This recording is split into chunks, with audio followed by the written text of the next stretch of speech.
नमस्कार मित्रों, agree Jnanpith academy में आपका स्वागत है। और जो आपकी सीरीज़ चल रही थी सेकंड सेमेस्टर की एजी 202, ठीक है, फंडामेंटल ऑफ प्लांट बायोटेक्नोलॉजी, और जिसमें कि आपका ये सेकंड लेक्चर है। और कल मैंने एग्रीकल्चर यहाँ तक करा दिया था, कुछ टॉपिक कार्बोहाइड्रेट के भी करा दिए थे, ठीक है। आज हम कहाँ तक शुरू करें, कहाँ तक खत्म करेंगे, तो ये जितनी भी चीज़ें हैं ये खत्म कर लेंगे, ठीक है, जो भी क्वेश्चन बन रहे हैं। तो काफ़ी इंपॉर्टेंट वीडियो लेक्चर है, सिलेबस के अकॉर्डिंग है, प्रीवियस ईयर पेपर के आधार पर बनाया गया है, ठीक है।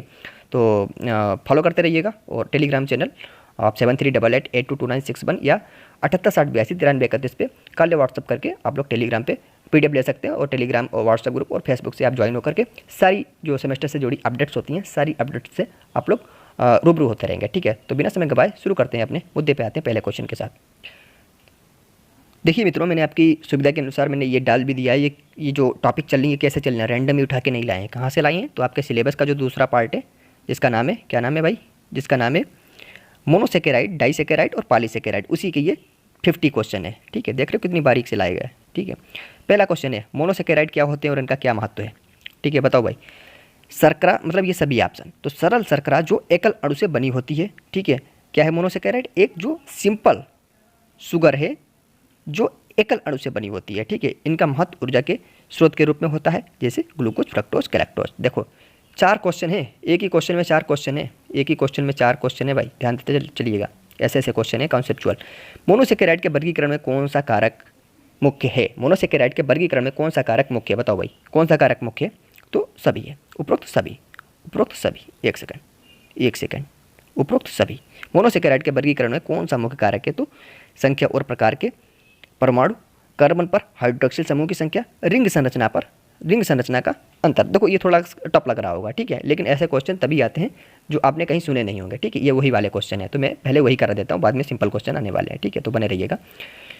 3 नंबर, मोनोसेकेराइड में कितने प्रकार होते हैं, लो कितने प्रकार होते हैं। डायरेक्ट ऐसे क्वेश्चन पूछता है, छोटे मोटे क्वेश्चन पूछता है भाई, ठीक है। मोनोसेकेराइड आपने कितना भी पढ़ लिया हो, लेकिन आपने अगर ध्यान नहीं दिया कि मोनोसेकेराइड में कितने प्रकार होते हैं, तो आप क्वेश्चन नहीं कर पाएंगे। 3 प्रकार होते हैं, ठीक है, 3 प्रकार। कौन से 3 प्रकार होते हैं वो भी आगे बता दिए जाएंगे, ठीक है। एक वीडियो में सारी चीज़ें, कॉन्सेप्ट आपका क्लियर कर दिया जाएगा, सारे डाउट आप बांध के जाएंगे, सॉरी सारे डाउट यहीं छोड़ के जाएंगे, ठीक है।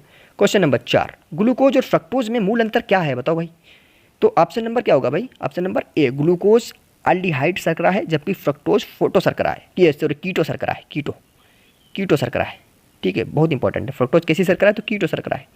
क्वेश्चन नंबर 5, डाइसेकेराइड का क्या महत्व है, डाइसेकेराइड का क्या महत्व है, तो ये ऊर्जा का स्रोत है, सोर्स ऑफ एनर्जी, ऊर्जा का स्रोत है, ठीक है। क्वेश्चन नंबर 6, एक सेकंड, क्वेश्चन नंबर 6, डाइसेकेराइड को किस तरह वर्गीकृत किया जाता है, तो किस तरह वर्गीकृत किया जाता है, तो ऑप्शन नंबर ए, उनके ग्लाइकोसिडिक बंधों के आधार पर, उनके ग्लाइकोसिडिक बंधों के आधार पर। क्वेश्चन नंबर 7, लैक्टोज का उदाहरण क्या है भाई, लैक्टोज का उदाहरण है ग्लूकोज और गैलेक्टोज, ग्लूकोज और गैलेक्टोज लैक्टोज का उदाहरण है, क्या, ग्लूकोज और galactose, sorry option number C, option number C. अगला क्वेश्चन, क्वेश्चन नंबर 8, पौधों में पाए जाने वाले प्रमुख पॉलीसेकेराइड क्या है, तो प्रमुख पॉलीसेकेराइड की बात कर रहा है, ठीक है। तो पॉलीसेकेराइड कौन कौन से होते हैं, तो सेलुलोज, स्टार्च और गैलेक्टॉन, ठीक है। ऑप्शन नंबर ए के साथ जाइएगा। क्वेश्चन नंबर 8 हो गया। 9 नंबर, पॉलीसेकेराइड का मुख्य कार्य क्या है, बताओ भाई, पॉलीसेकेराइड का मुख्य कार्य क्या है, तो इसमें ऑप्शन नंबर डी है, क्या है, ऊर्जा का भंडारण भी पॉलीसेकेराइड करता है, कोशिका संरचना भी करता है, पाचन के लिए उपयोगी भी है, कौन, पॉलीसेकेराइड। तो क्वेश्चन नंबर 9 का आंसर नंबर डी, यानी उपरोक्त सभी। क्वेश्चन नंबर 10, स्टार्च के 2 प्रमुख प्रकार कौन से होते हैं, बताओ भाई, स्टार्च के 2 प्रमुख प्रकार कौन से होते हैं, तो ऑप्शन नंबर बी के साथ जाइएगा, एमाइलेज और ग्लाइकोजन, एमाइलेज और ग्लाइकोजन, एमाइलेज और ग्लाइकोजन, एमाइलेज और ग्लाइकोजन, ठीक है। क्वेश्चन एमाइलेज और ग्लाइकोजन, ठीक है। अगला क्वेश्चन नंबर 11, सेलुलोज और स्टार्च में क्या अंतर है, सेलुलोज और स्टार्च में क्या अंतर है भाई, तो सेलुलोज में बीटा ग्लाइकोसिडिक बंध होते हैं, जबकि स्टार्च में अल्फा ग्लाइकोसिडिक बंध होते हैं। तो यही ध्यान रखना है कि सेलुलोज बीटा से संबंधित है और स्टार्च अल्फा से, स्टार्च अल्फा से, ए बना लेना और टार्च दिखा देना, ठीक है। तो स्टार्च अल्फा से संबंधित है।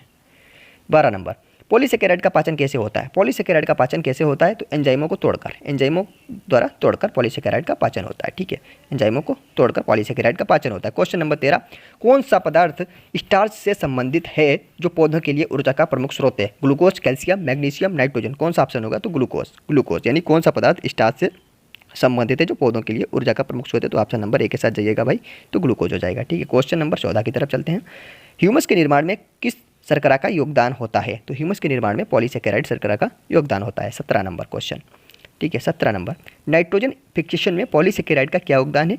तो ये नाइट्रोजन का अवशोषण बढ़ाने में यूज होता है, बायोमास के निर्माण में, पोषक तत्वों का संचय करता है, यानी उपरोक्त सभी के साथ जाइएगा। क्वेश्चन नंबर 15 का ऑप्शन नंबर डी यानी उपरोक्त सभी। ठीक है, अगला क्वेश्चन नंबर 16 की तरफ चलते हैं। ग्लाइकोजन और स्टार्च में मुख्य अंतर क्या होता है? ग्लाइकोजन और स्टार्च में मुख्य अंतर क्या होता है? आंख में इसके उपरोक्त सभी ना मारना भाई, थोड़ा देखते भी चलना। तो ग्लाइकोजन अधिक शाखित होता है, मजबूत होता है, जबकि स्टार्च कम शाखित होता है। ठीक है, ठीक है, ये ध्यान रखना, थोड़ा ग्लाइकोजन थोड़ा ज़्यादा स्ट्रांग होता है। ठीक है, किससे? कंपेयर विथ स्टार्च से। ठीक है, अगला क्वेश्चन नंबर 17, एंजाइम की सक्रियता को बढ़ाने के लिए किसका प्रयोग किया जाता है? तो भाई एंजाइम की सक्रियता को बढ़ाने के लिए किसका उपयोग होता है? पॉलीसेकेराइड का भी होता है, शर्करा का भी होता है, विटामिन का होता है। आपको यहाँ पे 3 क्वेश्चन मिल गए हैं। कैसे? ऐसे भी पूछ सकता है कि एंजाइम की सक्रियता को बढ़ाने में किसका प्रयोग किया जाता है? तो पॉलीसेकेराइड दे देगा, वो 3 इधर उधर के कोई ऑप्शन उठा के दे देगा, तो उसमें आपका पॉलीसेकेराइड होगा। तो तीनों में से कोई भी आपको एक ऑप्शन दे सकता है। तो क्वेश्चन नंबर 17 में 3 क्वेश्चन है, इनको ध्यान रखना। ठीक है, 18 नंबर क्वेश्चन क्या है? ग्लाइकोसिडिक बंध किस प्रकार के होते हैं? ग्लाइकोसिडिक बंध किस प्रकार के होते हैं? तो ऐसे भी ऑप्शन दे सकता है कि भाई दोनों का मतलब अल्फा ग्लाइकोसिडिक बंध और बीटा ग्लाइकोसिडिक बंध। तो अल्फा और बीटा ध्यान रखना, और कॉमन क्या है? ग्लाइकोसिडिक बंध। ठीक है, तो ये बताएंगे आगे चल के ग्लाइकोसिडिक बंध वगैरह क्या होते हैं, ये ज़्यादा डिटेल में चले जाते हैं, लेकिन ऐसे क्वेश्चन पूछता है, ऊपर ऊपर पूछ लेगा, भीतर जाके ज़्यादा नहीं पूछेगा। कोई आप यूपीएससी का पेपर नहीं दे रहे हो, ठीक है, सेमेस्टर का एग्जाम दे रहे हो, बहुत सिंपल पूछेगा, और कुछ ऐसी चीज़ें पूछेगा जो आपने कहीं नहीं सुनी होगी, पर उनके पीछे भागना भी नहीं है आपको, पूरा 50 में 50 करना भी नहीं है। उतना करो कि जितने में आप 80 से 85% बना ले, और जो पास होने वाले हैं वो आराम से तो पास ही हो जाएंगे। ठीक है, यहाँ आपको बैग का कोई खतरा नहीं होगा भाई। ठीक है, केवल वीडियो देखते रहिएगा, बातें सुनते रहिएगा, जाइए खेलिएगा एग्जाम में। ठीक है, क्वेश्चन नंबर 19, पॉलीसेकेराइड के 2 प्रकार कौन से हैं? बताओ भाई, पॉलीसेकेराइड के 2 प्रमुख प्रकार कौन से हैं? तो कौन से हैं भाई? स्टार्च और ग्लाइकोजन। स्टार्च और ग्लाइकोजन 2 प्रकार स्टार्च और ग्लाइकोजन है। क्वेश्चन नंबर 20 में बात चलिए कि मोनोसेकेराइड के रासायनिक सूत्र क्या होते हैं? मोनोसेकेराइड के रासायनिक सूत्र क्या होते हैं? तो question number A C6H12O6, C6H12O6, C6H12O6। बहुत बढ़िया। क्वेश्चन नंबर 21 की बात चल रही है, पॉलीसेकेराइड के सामान्य गुण क्या है? पॉलीसेकेराइड के सामान्य गुण क्या है? तो उपरोक्त सभी, यानी जल में घुलनशील होता है, जटिल संरचना होती है, ऊर्जा का स्रोत होता है। 21 नंबर हो गया। 22 नंबर की तरफ चलते हैं, पॉलीसेकेराइड का प्रमुख कार्य क्या होता है? तो प्रमुख कार्य पूछा है, इंपॉर्टेंट फंक्शन ऑफ पॉलीसेकेराइड क्या होता है? तो ऑप्शन नंबर ए के साथ जाइएगा मित्रों, कोशिका संरचना और ऊर्जा का भंडारण करता है। कौन? पॉलीसेकेराइड। ठीक है, क्वेश्चन नंबर 23 की तरफ चलते हैं, शर्करा के पोषक गुण क्या होते हैं? शर्करा के पोषक गुण पूछा है, तो क्या होते हैं भाई? उपरोक्त सभी मार देना, यानी ऊर्जा का प्रमुख स्रोत भी है। ठीक है, एक सेकंड नीचे कर लो। शर्करा के पोषक गुण क्या होते हैं? तो ऊर्जा का प्रमुख स्रोत भी है, कोशिका में जल का संतुलन बनाए रखता है, पौधों की वृद्धि को बढ़ावा देता है, यानी उपरोक्त सभी के साथ जाइएगा। 23 का उपरोक्त ऑप्शन नंबर डी उपरोक्त सभी। अगला 24 नंबर क्या है? रासायनिक दृष्टिकोण से कौन सा शर्करा अन्य शर्कराओं के मुकाबले अधिक स्थिर होता है? तो बताओ भाई कौन सा होता है?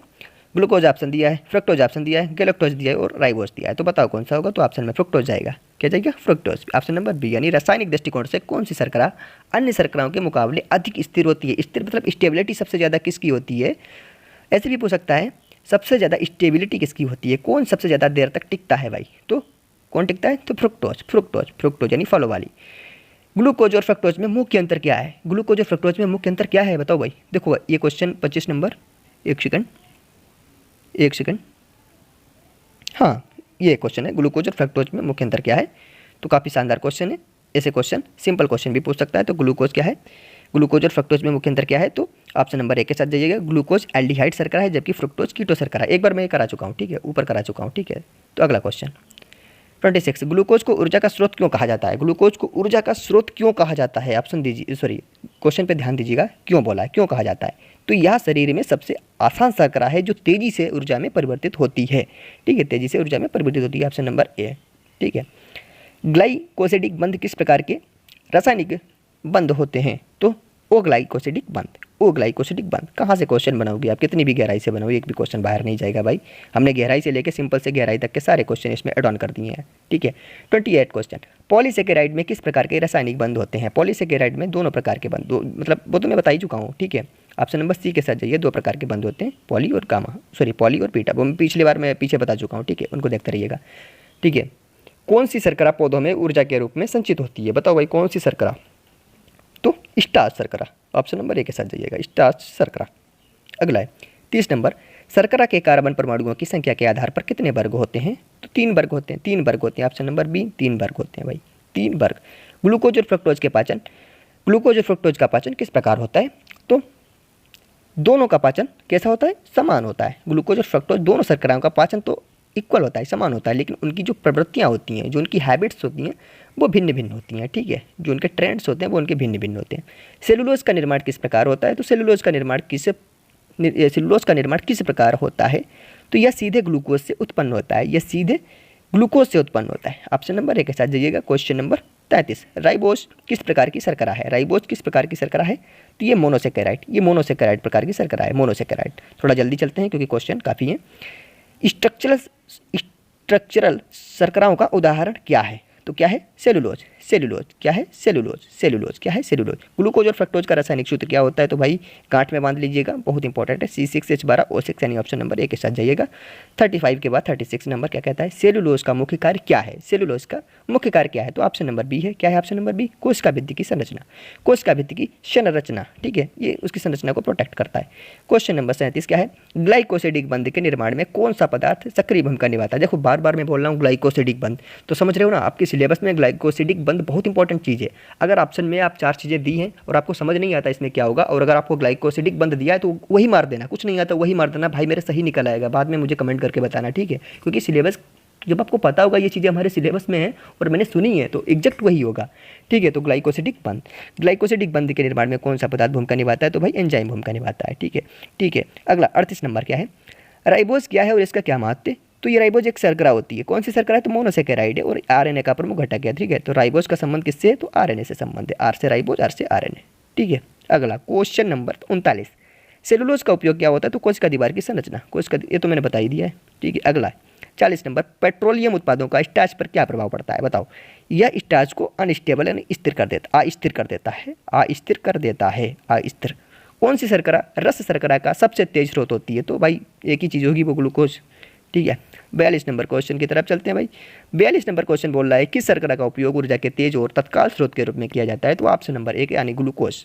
मतलब कौन सी ऐसी शर्करा है जिसका उपयोग ऊर्जा के तेज और तत्काल स्रोत, यानी ये तेज और इमीडिएटली सोर्स के रूप में इसका यूटिलाइज होता है, किसका? ऑप्शन नंबर 1 के साथ यानी ग्लूकोज। 43 नंबर की ओर चलते हैं। तो पॉलीसेकेराइड में किस प्रकार के बंध होते हैं? तो देखो बोला था ना, ग्लाइकोसिडिक बंध, ग्लाइकोसिडिक बंध।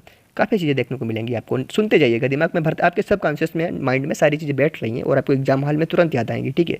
पॉलीसेकेराइड किस प्रकार का भोजन है? भाई बताओ कैसा फूड है पॉलीसेकेराइड? तो ये ऊर्जा संग्रहण, वो तो सभी को पता है भाई, ऊर्जा संग्रहण। पॉलीसेकेराइड का मुख्य कार्य क्या है? तो ऑप्शन नंबर डी के साथ जाइएगा। कोशिका दीवार की संरचना पढ़ते आ रहे हो, ऊर्जा का भंडारण तो करेगा जब ऊर्जा से संबंधित है। शारीरिक तापमान का नियंत्रण, भाई इतनी ज़्यादा फैट है तो टेम्परेचर को तो रेगुलेट करेगा। ग्लाइकोजन का मुख्य कार्य क्या है भाई? ग्लाइकोजन का मुख्य कार्य होता है, ऑप्शन नंबर बी के साथ जाइएगा, मानव शरीर में ऊर्जा का भंडारण करता है। कौन? ग्लाइकोजन, ठीक है। तो 46 नंबर क्वेश्चन का ऑप्शन नंबर बी है। 47 नंबर क्वेश्चन कह रहा है कि गैलेक्टोज का प्रमुख कार्य क्या है? तो ऑप्शन नंबर डी है भाई, रक्त में शर्करा का स्तर बढ़ाता है, ठीक है। जो हमारा ब्लड होता है, ब्लड में जो ग्लूकोज का लेवल होता है उसको बढ़ाए रखता है। सोर्स ऑफ एनर्जी, ऊर्जा का स्रोत होता है, तंत्रिका कोशिकाओं के लिए आवश्यक होता है, ठीक है, तंत्रिका कोशिकाओं के लिए आवश्यक। 47 नंबर क्वेश्चन का ऑप्शन नंबर डी उपयुक्त सभी। 48 चिपचिपे पदार्थ यानी इसे गम भी कहते हैं, तो में उसमें कौन सी शर्करा पाई जाती है? कोई भी चिपचिपा पदार्थ होता है, ठीक है, तो उसमें कौन सी शर्करा पाई जाएगी? ये डायरेक्ट क्वेश्चन ऐसे पूछ लेगा। अब देखो इससे काफ़ी चीज़ें बन सकती हैं। ऐसा आपने कोई चीज़ देखी होगी जो चिपचिपी टाइप की होती है, हो सकता है उसका नाम दे दे, तो आपको पता होना चाहिए कि इसका गुणधर्म कैसा है, तो डायरेक्ट मार देना कि ग्लूकोज, ठीक है। तो भाई ग्लूकोज, चिपचिपे पदार्थ में कौन सी शर्करा? ग्लूकोज। अगला है शर्करा के कुछ प्राकृतिक स्रोत क्या होते हैं? तो ये तो पता ही है भाई, जीवाश्म, पानी, हवा, ये होंगे? नहीं होंगे, कहाँ से होंगे? ठीक है, जल, मीठे, ये नहीं होंगे। क्या है? फल, शहद, दाना, फल, शहद, दाना, आपने पढ़ा होगा, फल, फ्रुक्टोज, शहद, फ्रुक्टोज वगैरह, ठीक है। 50 नंबर, शर्कराओं की रासायनिक विशेषताओं का अध्ययन क्यों महत्वपूर्ण है? भाई ऐसे क्वेश्चन में तो आँख मीच के उपयुक्त सभी। इसका महत्वपूर्ण हो, जानवरों के लिए महत्व है, या चिकित्सा में भी उपयोगी है, या पौधों के विकास में मदद करता है। तो मित्रों हमने कहाँ तक कर लिया है?